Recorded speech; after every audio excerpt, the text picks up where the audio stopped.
Hey, my beauties. Sherrie Flowers here, checking in on the She Flows channel. Welcome and welcome back. You know, on this channel, we're all about empowering you spiritually and naturally for your weekly spiritual empowerment. I hope y'all are checking out 5 Things Thursday. They are phenomenal briefings, empowerment briefings that we do every Thursday. I'll put the link to a few of them in the description box below. Hey, you need to be encouraged, especially with so much going on. We're trying to keep you encouraged. We're trying to share the word of God on the way that you could just really resonate with you. So go ahead and check out FTT. We have a good time on those briefings. But today we're talking about natural hair. Now, tell me your goals. What are your goals? Is your goal your hair goals? Is it to grow your hair? Is it to grow your hair? I have a news flash for you. Your hair is growing. Your hair is always growing. Now, the question is, are we doing what we need to do to retain the length on our hair? Our hair is always growing. It's really about retaining the length on our hair so we can see progress.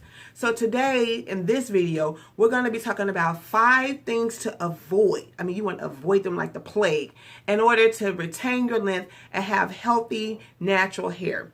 So if that's something you think you would be interested in hearing, if that's something that you know you're going to benefit from and it's going to encourage you and empower you, you want to stay tuned to this video. Okay, so we're talking about 5 things to avoid for our natural hair. Number 1, you want to avoid excessive heat. Okay, and putting excessive heat on your hair. So flat irons, curling irons, blow dryers without the diffuser, all those things. What it does is excessive heat causes damage. It causes your hair to get dry, get brittle, and have split ends. And once you have split ends, it can climb up and cause breakage. And of course, you're not going to be retaining your length then. Okay, so avoid excessive heat. Now, if you have to put heat in your hair, you always want to have the temperature setting on under 400 degrees Fahrenheit. Okay, and then you never want to put heat, of course, on your hair damp. That's an absolute no-no.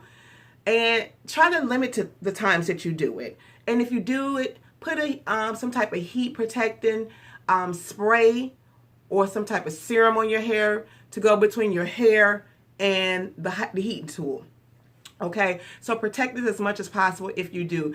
Now, of course, there's times that you want to stretch out your hair and get it blow dry. My hair is actually blow dried today. It was my birthday this week. And so, you know, you can do that from time to time. To be honest, the healthier you keep your hair in between the blowouts, the better your hair will be and can take those blowouts. And also depends on the density of your hair and things of that nature. But I don't get my hair blown out or put heat on it maybe 2 or 3 times a year is my plan. Maybe special occasions or times that I want to get my ends trimmed. Like last week I got my ends trimmed, stuff like that. But you definitely want to avoid excessive heat. Our hair is not built to take a lot of heat. So that's number 1. Number 2, and try to find styles. There are a lot of styles. We're going to get into different type of styles soon. Try to find styles with your natural hair where you don't have to blow dry it out so much, like buns or ponytails, stuff like that. Number 2 is avoid too much manipulation. Keep them fingers out that head, girl. Not too much manipulation. Manipulation, too much handling your hair during the week is not good. Try to find a style after your wash day that would try to keep you for the remainder of the week. And when you do have to do something to it during the week, try to use your fingers a lot. Try to avoid excessive combs and brushes use in your hair. Try to use your fingers even to detangle your hair. Try to do some protective styles, maybe some twists, maybe some braids, something like that, that will keep you out of your head for the week. And it's hard. I get it. Sometimes you could just be watching TV and I find myself doing this and stuff like that. Put a bonnet on your head. Put a satin cap on your head. Do what you need to do to stop manipulating your hair so much. Let it be. Let it flow. Let it go. Just let it be. Let it grow. It's going to naturally just grow. So not too much manipulation, okay? Number 3, not shampooing enough. Now, y'all know we have to keep our hair clean. We have to keep our scalp clean. That is foundational. That is essential. That's that word again. For good, healthy hair. Okay? Not shampooing enough. Our hair needs water. Okay? And it needs to stay clean. Just thinking about it like this. Our hair is like grass, and we know that grass grows best when it's wet. Think about when your lawn grows out, your grass grows crazy when it's rained or when you water it on a consistent basis. That's how our hair is. Our hair is like a living organism, so it needs moisture, it needs to stay clean, it needs to stay shampooed, and you want to keep your scalp clean. Okay, you want to keep your scalp clean because your scalp is where your follicles are growing out. Your follicles are. You want to make sure your scalp stays clean so it can breathe. Your hair can breathe through your scalp.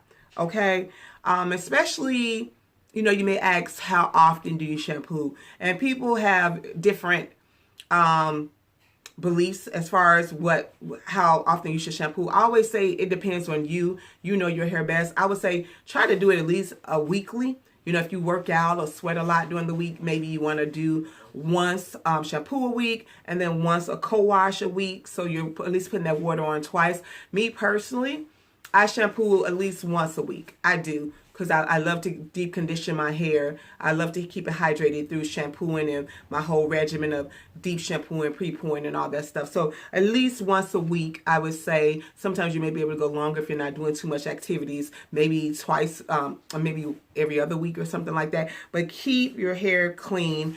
Develop a wash day.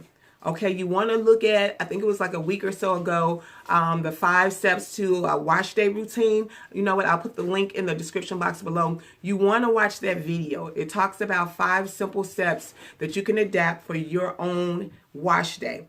Put your wash day on your calendar. What's important to you? What's on your calendar? What's on your calendar right now? What's important to you? Maybe your pay date is on your calendar. Maybe you're having a date or something coming up that's on your calendar. Treat your wash days that important. Put them on your calendar. If you know it's going to be every Saturday or every Wednesday, maybe you don't have to put it on your calendar because you know it's consistent, But put it on make it a priority. Put it on your calendar. Make it something that you absolutely have to do. Okay, so wash day routine, keeping your hair shampooed. Do not avoid washing your hair. It is essential to healthy hair. Okay, avoid dehydration, number 4. Like literally, you have to make sure you're drinking your water.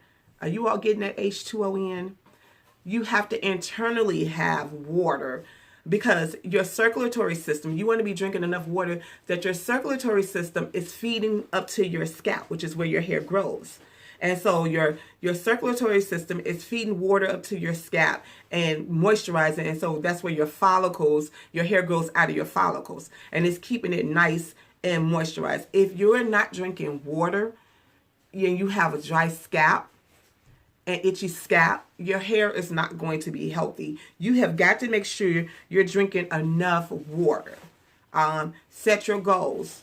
Get a big bottle. I saw one of my old coworkers had a big bottle she got at Amazon, and it had different milestones on the bottle. Now, you don't have to walk around with a gallon of water like that unless you want to, but just challenge yourself to drink water. And drinking water, of course, is healthier for so many other reasons than hair, but it is essential to avoid dehydration. Drink plenty of water. Remember, our hair is like grass or like a plant. It grows best when watered, meaning internally water, drinking all your H2O, your water, and externally adding water through shampoo. Water, water, water. Marsha. Water, water, water. Okay? Gonna keep saying that. Moisture is the key to healthy hair. And number 5, the 5th thing to avoid for having healthy natural hair is impatience. Stop being impatient. Be patient with your hair growth. Be patient with your natural hair journey. Things doesn't happen overnight. I promise you, if you develop a healthy hair regimen and routine and you stick to it religiously, make it a priority, put it on your calendar, okay, you will see progress. I promise you, if you're doing these tips and as you watch other YouTube videos and reading on natural hair, if you're incorporating those things into your life, into your natural hair journey, you will see results. Be patient. Don't look at the other ladies and get impatient. Definitely don't go back to relaxer if you determine you're going to wear your hair natural. Just be patient with your hair. Take care of it and be patient with yourself, and you will see progress. So that's our 5 things today. So tell me, what other things did I miss? What did I miss? Put a comment in the comment box below. What other things should we be avoiding to have natural, healthy, natural hair?